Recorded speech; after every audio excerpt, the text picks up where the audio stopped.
Hey, what's up guys? Austin back with another video. In today's video, I want to talk about my recent body composition test and how I gained 5 pounds of skeletal muscle in less than 3 months on a full vegan diet. Now, I think this video is going to be a great example to just show the power of a whole foods, plant-based vegan diet and what it can do for you. A lot of people just associate a vegan diet with, oh, if you're vegan, you can't gain muscle, you can't get big.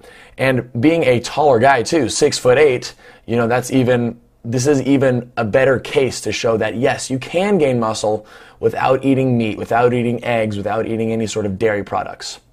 So let's get into the results.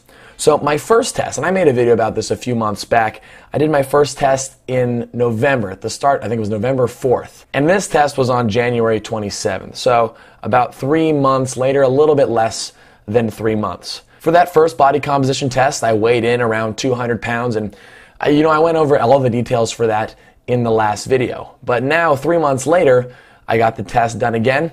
And funny, if you look at the times that I got it done at, I was actually only 1 minute apart from the exact minute on that morning that I did the test. I took the test, fasted from the morning until the test, so there should have been no sort of variability as far as the testing protocol goes.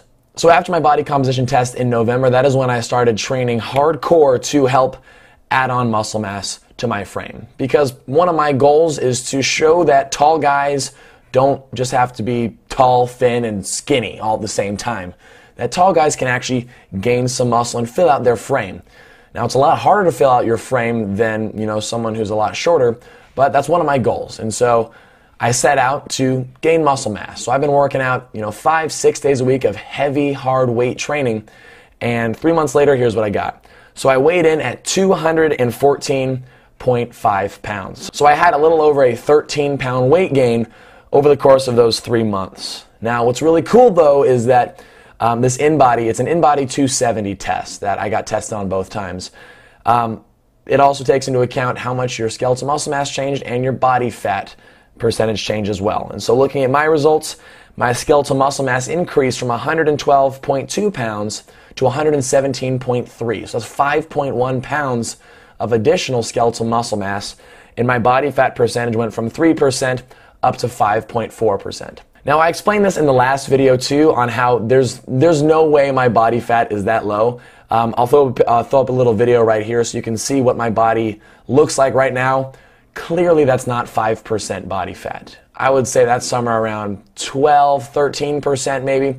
We have to have realistic expectations. But although this might estimate my body fat to be really low, so it might not be perfect, but if it's consistently not perfect, then I still should be able to track my results, if that makes sense. So I had a small increase in my body fat percentage, 2.4% more body fat, which is to be expected if you're trying to put on muscle mass in a caloric surplus. If you're eating more calories than your body is burning off, you're not just going to turn all those calories right into muscle, you're going to gain some fat as well. So 2.4% increase in body fat, but over a 5-pound increase in skeletal muscle mass. Taking a look at some of the other statistics, we can see that my lean body mass overall has gone from 194.9 pounds to 203 pounds.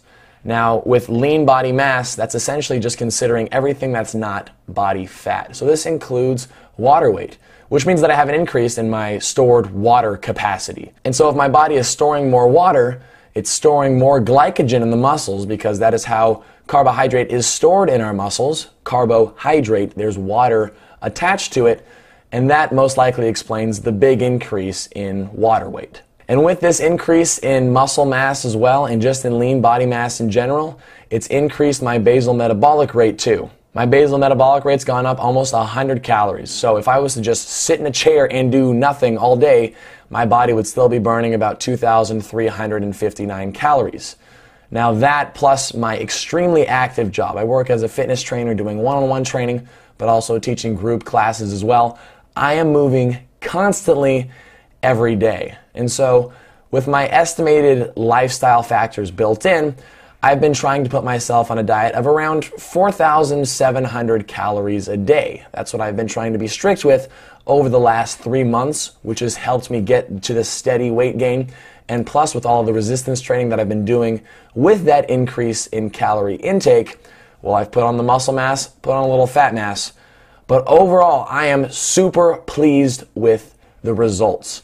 Now, obviously, my case is going to be a little bit different. 4,700 calories a day is going to be overkill for a lot of people. But it's really important to understand that the smaller you are, as far as stature goes, the less active you are, the less calories you're going to need even to gain muscle mass. So it's going to be different from person to person. But guys, I just wanted to share that with you.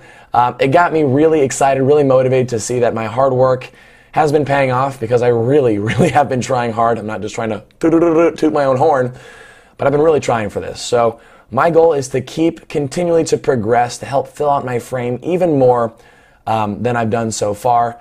I want to keep this progress steady and not go at it too hard. I don't want to gain too much weight too fast. Plus, I still want to keep my endurance, my aerobic fitness as high as I can as well. So guys, that's just a little update about my physique. I just like to be as open and honest with you guys as I can. If you have any questions for me, be sure to let me know down in the comments below, and I'll see you guys next video.